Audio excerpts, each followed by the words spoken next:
The meeting hall on Terminus 7 Station was enormous, built to accommodate species of all shapes and sizes.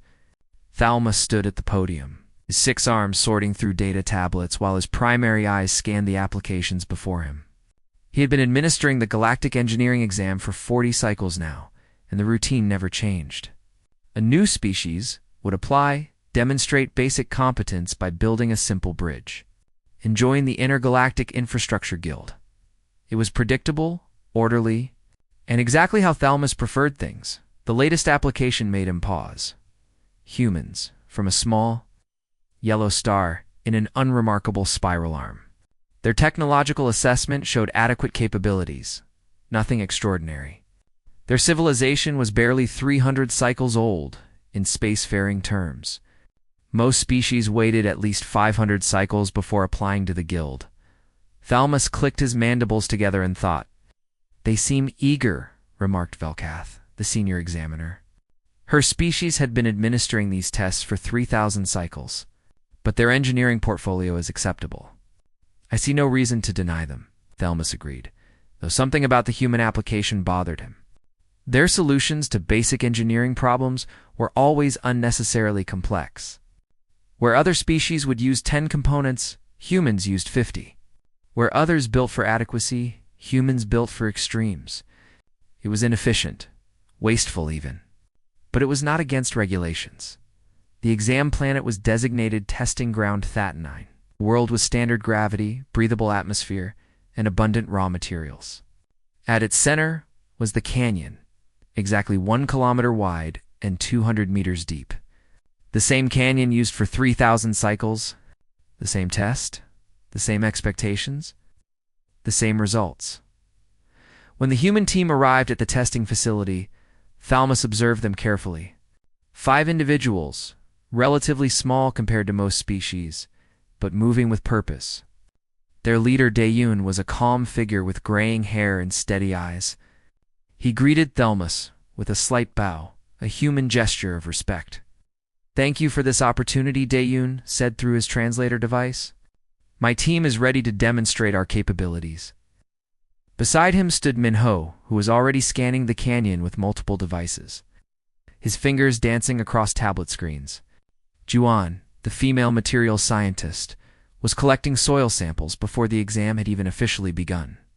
Haijin kept checking large equipment cases, her expression focused. And Sunwoo, the youngest at barely 25 cycles, couldn't seem to stop looking around at everything with wide, calculating eyes. The other competing teams were already present. The Karathi had sent a delegation of 20 insectoid builders, their chittering communication filling the air. The Plenix team consisted of 3 crystalline beings who communicated through light pulses. The Dravik had brought 5 massive quadrupeds, each capable of moving tons of material with ease. Thalmus called all teams to attention. His translator broadcast in all languages simultaneously. "The examination is simple and unchanged for millennia. You will construct a functional bridge across the designated canyon. You have 72 hours. You may use any raw materials found on this planet. The bridge must support a minimum weight of 10 metric tons and demonstrate structural stability. Any questions?" The Karathi team leader, Tycharis, asked about weather conditions. The Plenix inquired about geological composition. The Dravik confirmed material transportation rules. Standard questions, standard answers. When Dayun raised his hand, Thalmus felt that strange discomfort again.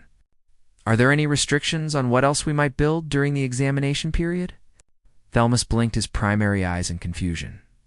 "What else would you build?" "The task is to construct a bridge."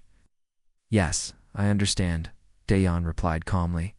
"But if we finish early, are we permitted to work on other projects, using remaining time and resources?" "The examination concerns only the bridge," Thalmus said slowly. "Additional construction is neither required nor evaluated. It would be a waste of your time." Dayan smiled slightly. "Understood. Thank you for the clarification." The human team exchanged looks that Thalmus found impossible to read. Sunwoo grinned widely. Haijin nodded. Giwan was already tapping notes into her device. Minho just shook his head slowly, but he was smiling too. When the countdown began, Thalmus watched the teams disperse. The Karathi immediately swarmed toward nearby forests, their efficient communication allowing them to coordinate perfectly. They would build a traditional wooden arch bridge, sturdy and reliable. The Plenix moved to the canyon edge and began their harmonic calculations. Their crystalline bridge would grow from mathematical precision. The Dravik started moving massive stones, building a structure through sheer strength and natural engineering intuition. The humans did something unexpected. They didn't go to the canyon first. Instead, they spread out across a much wider area. Daeon and Minho walked kilometers in different directions, scanning everything.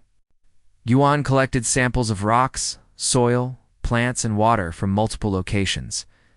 Haijin and Sunwoo began unpacking equipment that seemed far too sophisticated for a simple bridge project. 6 hours into the examination, the other teams had made visible progress.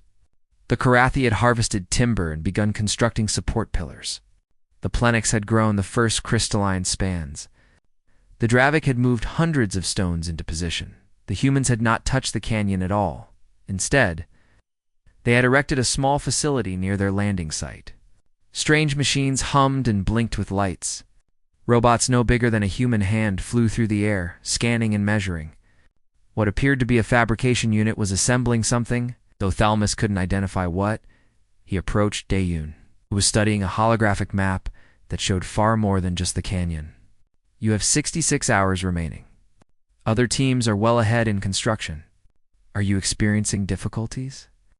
Daeon looked up and smiled that same calm smile. No difficulties. We're working on the bridge, I assure you. We're just taking a comprehensive approach. Comprehensive? Thalmus felt his translator struggling with the nuance. We'd like to understand the full context before we build, Minho explained, walking up with his arms full of scanning equipment. The canyon, yes, but also the surrounding geology, resource distribution, environmental factors. It helps us optimize our design. Other species simply build the bridge, Thalmus pointed out. Other species are not human, Jawan said cheerfully, passing by with a container of mineral samples. We have our own methods. By hour 12, Thalmus was writing concerned notes in his report. The human facility had grown. More robots were active. Several manufacturing stations were operating. Strange autonomous vehicles moved materials around. But still, no work on the bridge itself. The other teams began to notice. Tikaris approached the human camp out of curiosity. She found Haijin directing a swarm of small drones that were harvesting and processing raw materials at impressive speed. Your bridge construction is unusual, Tikaris observed. Haijin glanced at her. Oh, we'll start the actual bridge assembly in about 36 hours. Automated construction, so it won't take long. Right now, we're setting up the infrastructure. Infrastructure for a bridge? Infrastructure for everything, Sunwoo called out from his control station. This planet has amazing resource distribution, but zero utilization efficiency. We're fixing that. Tikaris didn't understand, but she returned to her own team with a strange feeling. The humans were either going to fail spectacularly or do something none of them expected. Thelma shared that feeling. As the first day ended and the human bridge remained unbuilt, he wondered if he should have denied their application after all. These creatures clearly didn't understand how examinations worked, but as he watched Daeon's team work through the night, their facility glowing with activity and their strange machines multiplying, Thalmus began to suspect that perhaps the humans understood something different entirely, something that made him deeply uncomfortable. They weren't just building a bridge. They were building something much larger, and they had 72 hours to do it. 20-4 hours had passed since the examination began, and the canyon was transforming in 3 predictable ways, and 1 completely unpredictable way. The Karathi Bridge was taking beautiful shape. Wooden beams curved elegantly across the gap, supported by carefully calculated pillars that descended into the canyon. Tikaris directed her team with precise, chittering sounds, and they responded like a single organism. Every piece fit perfectly. Every joint was secure. It was engineering as art, as tradition, as proven methodology. The Plenix structure shimmered in the double sunlight. Their crystalline bridge grew from both sides of the canyon, mathematical perfection made visible. Each crystalline segment resonated at specific frequencies, bonding to the next through harmonic principles that most species found difficult to understand. It would be stronger than steel and more beautiful than glass. The Dravik were building a monument. Massive stones formed pillars that rose from the canyon floor. Krolmak, their team leader, supervised the placement of each boulder with the patience of a species that measured time in centuries. Their bridge would outlast civilizations. And then there were the humans. Their bridge still didn't exist, not in any recognizable form. But their facility had tripled in size overnight. What had been a small camp was now a complex of interconnected structures, all humming with activity.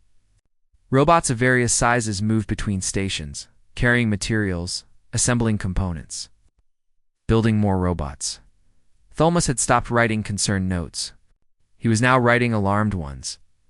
Jiwan had established a complete materials processing center. Raw ore went in one end, refined metals came out the other. A polymer synthesis station was producing advanced plastics. A ceramic fabrication unit created heat-resistant components. All of this was automated. Running with minimal human supervision, Minho had designed something he called a construction template system. Prefabricated components were being manufactured at high speed, ready for rapid assembly. But the designs on his screens showed far more than a bridge. They were building frameworks, road segments, utility conduits, power junction boxes. Hygen's robots were the most disturbing development. She had created a production line that built other robots. The small survey drones from yesterday had been joined by larger construction units, medium-sized transportation vehicles, and specialized fabrication machines. Each generation of robots was more efficient than the last. Sunwoo had deployed a sensor network that covered 50 square kilometers. His screens displayed real-time data on weather, geology, resource deposits, and optimal construction paths. He was muttering to himself constantly about efficiency, percentages, and resource allocation algorithms. And Daeyeon sat in the center of it all, calmly coordinating everything on a master control panel that looked like it could run a small city. At hour 28, Velkath joined Thelmus in observation. The senior examiner watched the human operation in silence for several minutes before speaking. "They're not building a bridge," "No," Thelmus agreed. "They're building something far more complex." "Is it against the rules?" Thelmus had reviewed the regulations 17 times in the past few hours. Technically, no. The rules specify that teams must build a functional bridge within 72 hours. There are no restrictions on additional construction. No one ever needed such restrictions before. Because no one else was ever this ambitious, Velkath observed. Or this insane. The other teams had noticed too. The Karathi workers kept glancing at the human facility between their own tasks. The Plenix had sent one of their members to observe more closely. Even the patient Dravik seemed curious about what the small bipeds were doing. At hour 30, the first visible progress appeared on the human bridge. Autonomous construction drones flew to the canyon edge and began anchoring foundation points. The work was incredibly fast. Robots worked simultaneously at dozens of locations. Their movements coordinated with precision no biological team could match. But even as the bridge began to take shape, the rest of the human operation expanded in other directions. A road was being constructed, perfectly graded and surfaced with durable materials. Power generation facilities were rising near a river, using water flow to create electricity. Communications towers were being erected at strategic points. Tikaris finally approached Daeyeon directly. Her translator conveyed her confusion. "Why do you build so much? The examination requires only a bridge." Daeyeon looked up from his control panel and smiled. "True, and we're building that bridge. It will be completed with time to spare. But my team noticed something." "What did you notice?" "This planet has incredible potential," Daeyeon explained, gesturing at the landscape around them. "Rich mineral deposits, good water sources, favorable climate, strategic location, but it's completely undeveloped." "That seems wasteful." "It's a testing ground," Tikaris pointed out. "Not a colony world. Why can't it be both?" Jiwan asked, joining the conversation. "We have the resources, the time, and the capability. Building just a bridge when we could build proper infrastructure seems inefficient to us. Inefficient? Takaris couldn't quite grasp the logic. You're spending far more energy and materials than necessary. In the short term, yes, Minho said, looking up from his design screens. But in the long term, we're creating something sustainable. Something useful. Something that will last, Aijin added. Humans don't like to waste opportunities. We're here, we're equipped, we're capable. So we build. Sunwoo didn't look up from his screens but called out, plus, it's more interesting than just a bridge. Bridges are simple. Cities are complex.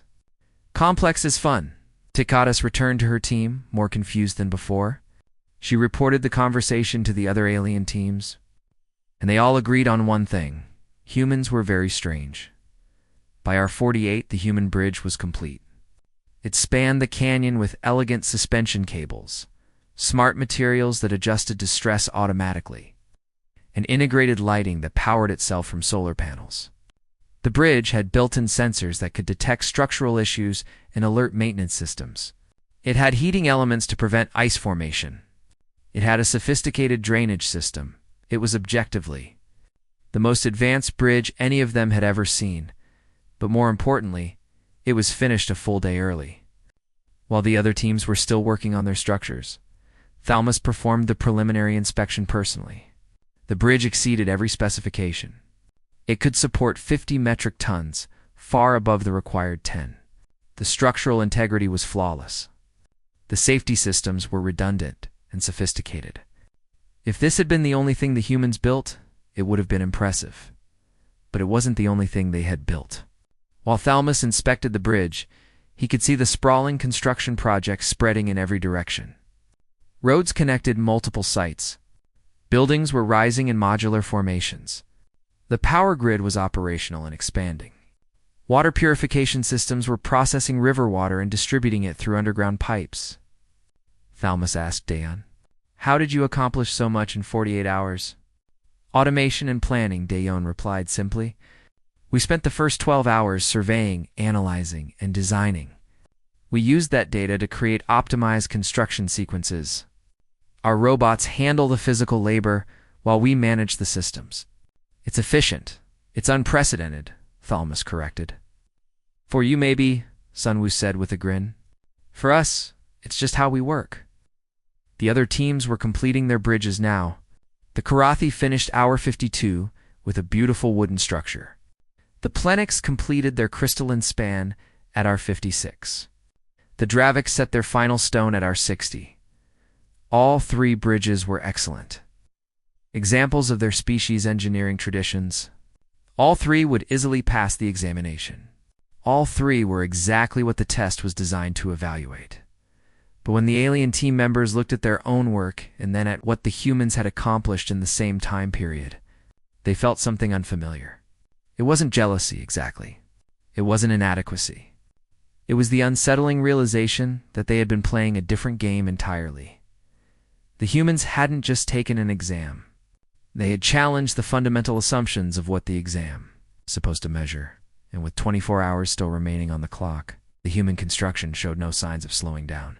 If anything, it was accelerating.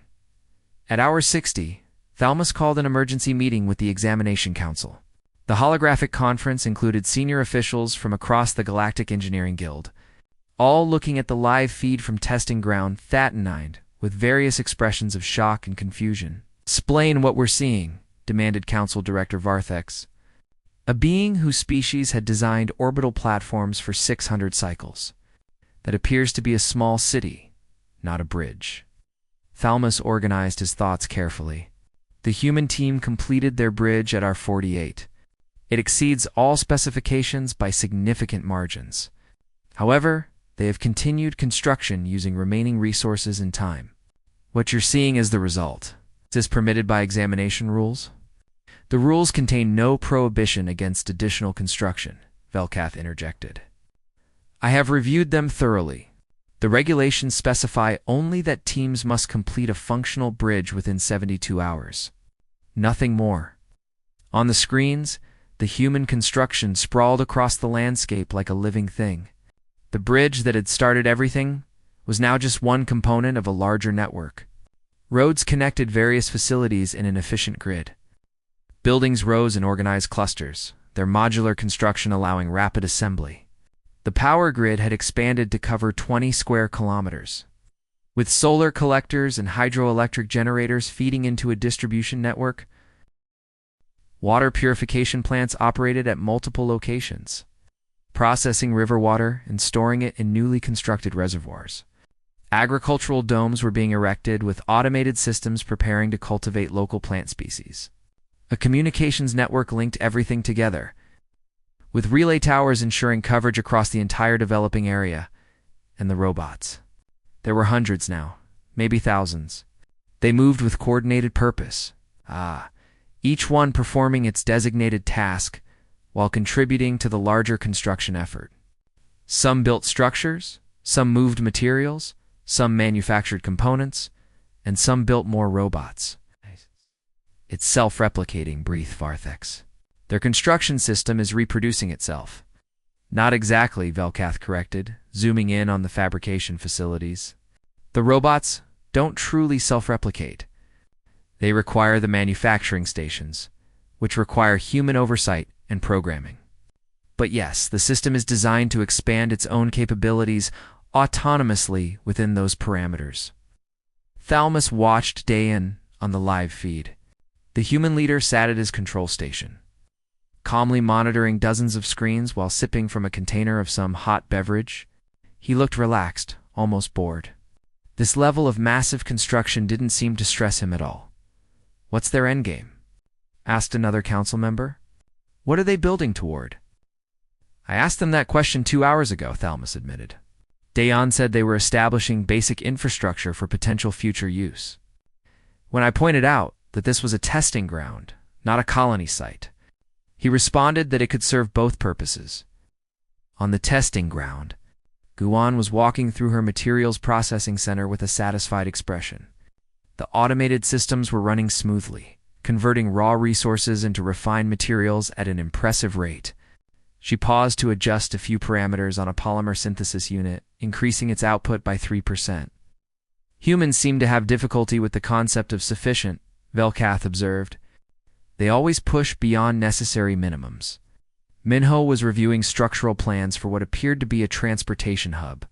His design showed vehicle maintenance facilities, storage warehouses, and logistics coordination centers. When Takaris had asked him why they needed such things, he'd simply said, because if you're going to have roads and vehicles, you need proper support infrastructure. Anything less would be sloppy. Jin's robot production had entered what she called Phase 3. The construction units were now larger and more capable, able to assemble entire buildings in hours rather than days. She was teaching them new tasks through some kind of adaptive learning system, and they were getting better at their jobs with each iteration.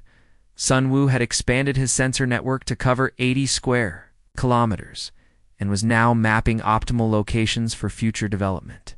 His screen showed projected expansion zones, resource availability timelines, efficiency calculations that extended years into the future. When asked why he was planning so far ahead for a 72-hour exam, he'd looked confused and said, because good planning is important. The other alien teams had long since finished their bridges and were now observers rather than participants. They watched the human operation with a mixture of awe and disbelief. Kromok, massive Dravik engineer, stood at the edge of the human construction zone with what his species considered deep respect.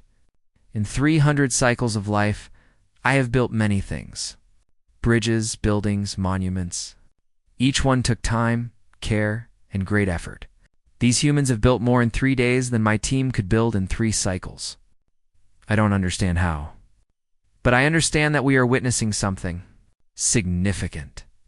The Plenix team had calculated the resource efficiency of the human operation and found it exceeded their theoretical maximums by 18%.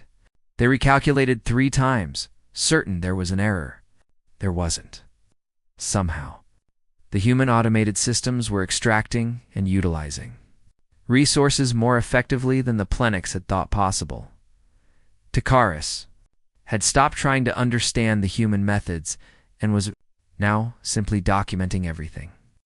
Her report to the Korathi Collective would be studied for cycles to come.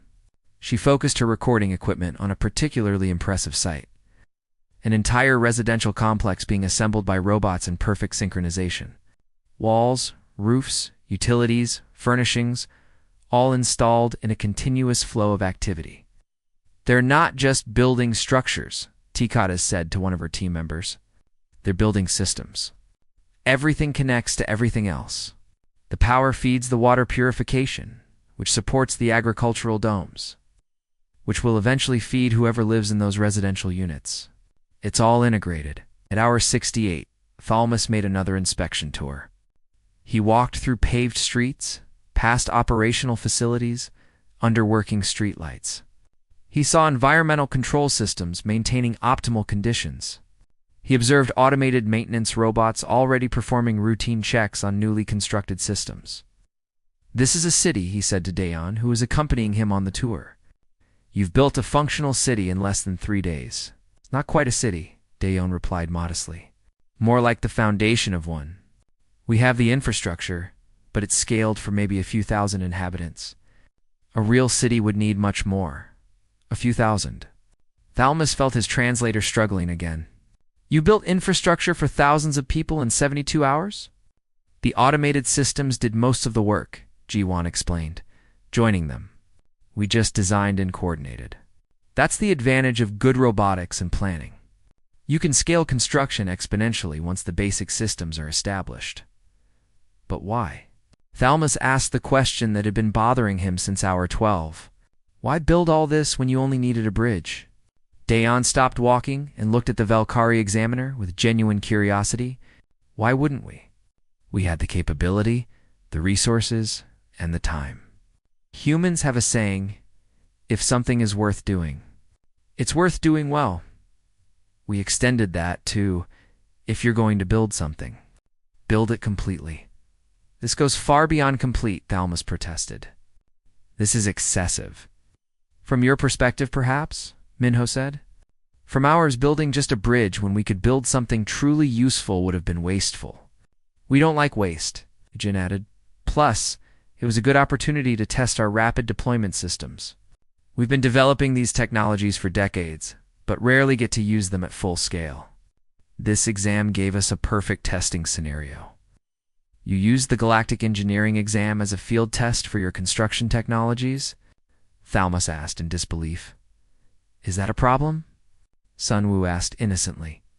"The rules said we had to build a bridge. They didn't say we couldn't do anything else." As the final 4 hours of the examination ticked away, the human construction reached what Dayan called operational status. All major systems were functioning independently. The power grid was stable and self-sustaining. Water processing and distribution operated automatically. The transportation network was complete and optimized. Agricultural systems were initialized and beginning growth cycles. Most impressively, the entire complex was now running with minimal human input. The 5-person team had essentially built themselves out of their jobs. The automated systems handled routine operations, made minor adjustments, and even performed their own maintenance. At hour 72 exactly, the Lemus called time on the examination. All teams gathered at the canyon edge, where it had all begun 3 days earlier. 4 bridges crossed the gap. 3 were excellent examples of traditional engineering. 1 was an over-engineered marvel, but only 1 team had built a city around their bridge. The Galactic Engineering Council chamber had never seen such heated debate. Representatives from 200 species filled the vast hall, all talking at once about the human examination results. Translators worked overtime, converting hundreds of languages into hundreds more. The noise was tremendous. Thelma stood at the center podium, trying to maintain order. His report on the human examination was displayed on screens throughout the chamber, showing images and data from testing ground That-9 every few seconds. Someone would shout a new objection or observation. "The rules clearly state only a bridge is required," argued Representative Cothrell from the Builders Collective. "The humans exceeded the scope of the examination." "The rules also don't prohibit additional construction," countered Representative Silvera from the Innovation Caucus. If the regulations are unclear, that's our failure, not theirs. They've transformed a testing ground into a colony site, shouted another representative. That shows contempt for the examination process. Or it shows initiative and capability beyond what we normally test for, responded Velkath calmly. She had seen 3,000 cycles of examinations and remained unruffled by the chaos. Perhaps we should question why our standards have remained unchanged for so long. Varthex called for order, his authority as council director finally cutting through the noise. Let's approach this systematically. First, did the humans complete the assigned task? Yes, Thalmus confirmed. Their bridge was completed at R48. It exceeds all specifications and is structurally sound. If judged solely on the bridge, they would pass easily. Second, did they violate any explicit regulations? Thalmus consulted his data. No, I've reviewed. The examination rules thoroughly. There are no prohibitions against additional construction, no limits on resource usage beyond the bridge requirements, no restrictions on automation or scale. The humans operated within the letter of the regulations. But surely not the spirit, protested Cothrell. The exam is designed to test basic competence, not maximum capability. Is it? Velkath asked quietly. Is that really what the Galactic Engineering Guild should value? Basic competence? Or should we value innovation, ambition, and the drive to exceed expectations? The debate raged for hours. Some argued for disqualification based on the humans' obvious overreach. Others contended that the humans had simply revealed flaws in the examination system. A few suggested that humanity represented a dangerous precedent and should be watched carefully. Meanwhile, on testing ground Thattening, the human team was preparing for departure. They had spent the last day documenting their construction, creating detailed reports and system manuals for whoever might use the facility in the future. Tikaris had asked Dayun what would happen to everything they'd built. The human leader had shrugged. We'll leave it operational. Seems wasteful to dismantle functional systems. Maybe the guild can use it for something. You're just going to leave an entire city infrastructure behind? Tikaris asked in amazement. It's not ours to take, Juan said practically. We built it with local resources on guild territory. We'd offer to maintain it remotely, but we're not sure if we'll be allowed guild membership after this. That thought had occurred to all of them. Their approach to the examination had been, in Minho's words, perhaps too enthusiastic. They might have impressed the observers, or they might have offended them. It was hard to tell with alien species. Hyjin was backing up data from the robot control systems. Saving templates and learning algorithms they'd developed. At least we got good test data out of it. These rapid deployment protocols worked better than expected. The sensor network integration was particularly successful. Sunwoo added, downloading his mapping and analysis data. I've got enough information here for a dozen research papers. Krolmak approached them as they packed. The massive Dravik engineer had been watching the human operation with fascination for 3 days. I wish to understand something, he said through his translator. Your species is young. You have only been in space for a few hundred cycles. Yet you build with confidence that takes my people thousands of cycles to develop. How? Dayan considered the question. I think it's because we haven't learned what's impossible yet. We look at a problem and think, what could we do? Rather than what should we do? It's probably reckless, honestly. It is magnificent, Krolmak corrected. My people build to last forever. We choose each stone carefully, place each piece with patience. Your people build to grow forever. You create systems that expand themselves. Both approaches have merit, but yours is more ambitious. Ambition can be dangerous, Minho observed. So can excessive caution, Krolmak replied. A bridge that is never built helps no one. Back in the council chamber, the debate was finally reaching a conclusion. Varthex had called for a formal vote on humanity's application to the Intergalactic Infrastructure Guild. Those in favor of admission? He asked. The chamber lit up with voting indicators. Green lights for approval, red for rejection. The count was close, dangerously close. Those opposed? More lights, mostly red from conservative factions worried about precedent. The final tally appeared, 56% in favor, 44% opposed. It was one of the narrowest margins in guild history, but it was enough. The motion passes, Varthex announced. Humanity is admitted to the Intergalactic Infrastructure Guild with full membership status. The chamber erupted in mixed reactions. Cheers from some quarters, protests from others. Velkath rose to speak.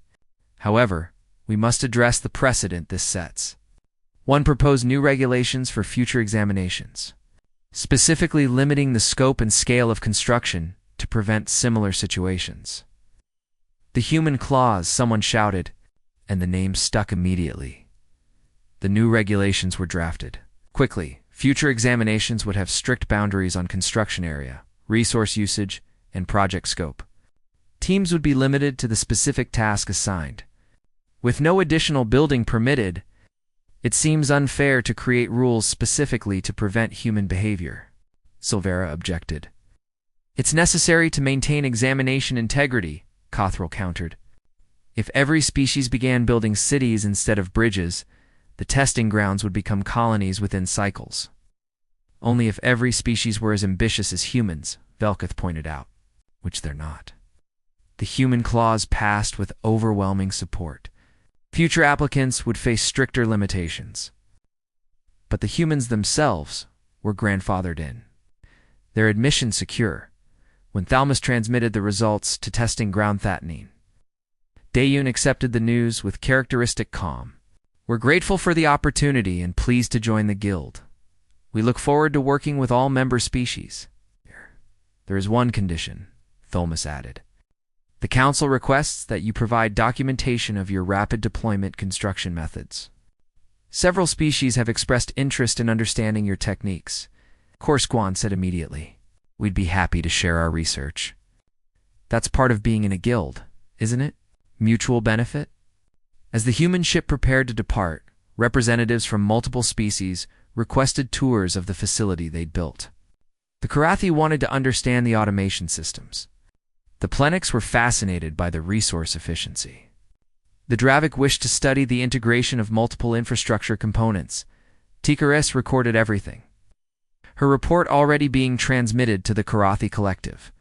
Recommendation, she stated in her official documentation. The human approach to engineering represents significant advancement in rapid deployment capabilities. However, their casual attitude toward project scope and scale suggests psychological differences that require study. They appeared genuinely confused by the concept of adequate results. The other team leaders filed similar reports, all noting the same basic observation: humans didn't seem to understand the idea of doing the minimum required. They approached every problem as if it were an opportunity to exceed all expectations as the human ship left orbit. Thalmus stood in the observation deck of Terminus 7 Station. Looking down at the planet that had been testing ground Thatnine, the city lights were clearly visible from orbit now, a glowing network across the landscape. What have we admitted to the guild? He wondered aloud. Velkath joined him at the viewport. The future, perhaps. Or chaos. Possibly both. I built a city in 3 days, Thalmus said, still trying to process it.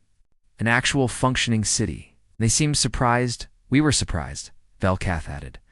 To them, it was simply the logical thing to do. That's either inspiring or terrifying. Can it be both? With humans, Velkath said thoughtfully, I suspect everything will be both. 6 months after the examination, testing ground Thatnine had a new designation, Development Site Thatnine, or as most beings called it simply, New Horizon. The city the humans had built in 72 hours had grown significantly, not through human effort, but through the interest of other species who saw potential in the infrastructure. The Galactic Engineering Guild had initially planned to study the site, then dismantle it, then preserve it as an educational example. Instead, they found themselves managing a thriving multi-species research community. The Karathi established a research station to study the automated construction systems. Tikaris had returned with a full team of specialists, and they spent their days analyzing how human robotics achieved such efficiency. The reports they sent back to their homeworld were causing fundamental changes in Korathi. Building practices. The Plenix set up a materials processing facility. Working to understand how the human systems achieved resource utilization beyond theoretical maximums, they discovered that humans didn't just optimize for efficiency, they optimized for adaptability. The systems could adjust to changing conditions in real time, something crystalline species found difficult to implement. Even the patient Dravik had sent observers. Krolmak stayed for 3 months, studying the integration of multiple infrastructure systems. His people built things to last forever, which meant they built slowly, watching systems that could expand themselves while maintaining stability fascinated him. But the most significant development was the growing population. Scientists, engineers, and researchers from dozens of species had requested permission to work at New Horizon. The residential complexes the humans had built were now home to nearly 2,000 individuals from 40 different species. The agricultural domes provided food. The power grid supported growing energy needs. The water systems operated flawlessly. The city had become real, populated, and purposeful. All because 5 humans had decided that building just a bridge seemed wasteful. Thalmus visited New Horizon regularly now, serving as guild liaison to what had become an unexpected success story. He walked the same streets he'd first seen under construction, now filled with beings from across the galaxy. Shops had opened, using the commercial spaces the humans had built. Social centers emerged in the community buildings. Children of various species played in parks that hadn't existed 7 months ago. "I'm still not entirely sure how this happened," Thalmus admitted to Velkath during one visit. The senior examiner smiled, an expression that looked strange on her alien features. The humans built better than they realized. Or perhaps they knew exactly what they were building. "You think they planned this?" "I think they built with possibility in mind," Velkath clarified. "They didn't build for one purpose. They built infrastructure that could serve many purposes. That's the difference between their thinking and ours." The human team had been invited back to New Horizon for an official ceremony. The guild was recognizing the site as a model for rapid infrastructure deployment, and they wanted the creators present. Dayon stood at the plaza near the original bridge, looking around at the bustling city with quiet satisfaction. "We built this in 3 days," he said to his team. "It seems impossible looking back on it." "We had good systems," Giwan replied practically, though she was smiling. "And good planning. And maybe we were showing off a little bit." "More than a little," Minho admitted. "We wanted to prove something to the galaxy. Wanted to prove we belonged," Haijin said softly. "That humans weren't just adequate, but capable of great things." Sunwoo was taking measurements of the expanded city, his devices recording data constantly. "The growth pattern is fascinating. They've maintained our original infrastructure logic, but adapted it in ways I never considered. Multi-species integration creates complexities we didn't account for, because we built for humans," Dayon acknowledged. "They've made it work for everyone. That's better than what we designed." During the ceremony, various species representatives spoke about New Horizons' impact on galactic engineering. Takaris described how Korathi construction methods were being revolutionized by adopting human automation principles. A Plenix representative explained new resource processing techniques developed from studying human systems. Krolmak gave a speech about how the Dravik were learning to think about infrastructure growth rather than just infrastructure permanence. When Dayon was asked to speak, he kept his remarks brief. "We didn't set out to change anything. We just approached a problem the way humans approach problems, by asking not what's required, but what's possible. We built a city not because the exam demanded it, but because we had the chance to build something meaningful. That's what engineering should be, isn't it? Creating something meaningful." The audience, representing species from across the galaxy, responded with approval in hundreds of different ways. Chittering, light pulses, subsonic rumbles, electromagnetic fluctuations, and simple applause all mixed together. But the real impact of New Horizon was being felt far beyond the ceremony. The concept of rapid deployment infrastructure was spreading through the intergalactic infrastructure guild. Species that had been building slowly and carefully for millennia were suddenly asking why. If humans could establish functioning cities in days, what did that mean for colonization efforts? For disaster relief? For expansion into new territories? The conservative elements of the guild worried about this shift. Representative Cothrell, who had opposed human admission, voiced concerns that became known as the efficiency panic. He argued that pushing for maximum capability would lead to reckless construction and unstable systems. But the data from New Horizon contradicted those fears. The city remained stable despite its rapid construction. The automated maintenance systems prevented problems before they occurred. The modular design allowed for expansion and modification without disrupting existing systems. It worked, and it worked well. Within a year of the examination, 17 species had requested human consultation on infrastructure projects. The term human-style engineering entered common usage, meaning construction that emphasized automation, integration, expandability over traditional methods. Not everyone adopted these approaches. The Draviks still built their monuments slowly, with careful stone placement. The Pleniks still grew their crystalline structures through harmonic mathematics. The Karathi still coordinated their workers in traditional patterns. But now they also incorporated human concepts where appropriate. The examination itself changed too. The human clause remained in effect, limiting future applicants to the specific assigned task. But new categories of examination were added: testing rapid deployment capabilities, automation systems, and adaptive design. The guild recognized that if humans had revealed one thing, it was that their old standards were too narrow. 5 years after the examination, Dayon received a message from Thalmus. New Horizon had reached a population of 15,000. The city had expanded to cover 3 continents, all using the original infrastructure principles as foundation. Plans were being developed to make it an official guild headquarters, a place where engineers from all species could work together. Your bridge is now a historical monument, Thalmus wrote. We've preserved it exactly as you built it, a reminder of where all this began. Children of many species play there, and their teachers explain how 5 humans changed galactic engineering in 72 hours. The message included an image of the bridge with a plaque, the bridge that became a city, built by humanity. Grown by the galaxy, Dayon shared the message with his team, who had since moved on to other projects but remained close friends. We're famous, Juan said with amusement. For over-engineering an exam? For showing what's possible, Minho corrected. There's a difference.